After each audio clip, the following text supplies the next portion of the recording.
If you are looking for how to insert image in the background of PowerPoint, then don't skip the video. So open your PowerPoint and go to the slide where you want to put the image as a background. So right click anywhere on the background of the slide and go to the format shape. On the right side, you will see that two options, fill and line. Go to the fill and click on the picture or texture. And here you will see that insert. Click on that from a file and select the picture from your computer. For example, I'm selecting this picture and click on insert. So then a picture will appear as the background of your slide.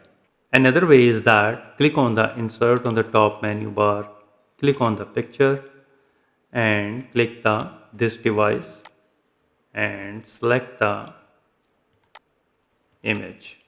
Click on insert, right click and go to the send to back.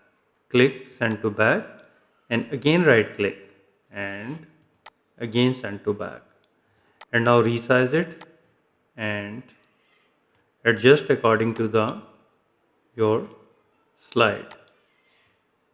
So this is another way to insert image in background of PowerPoint.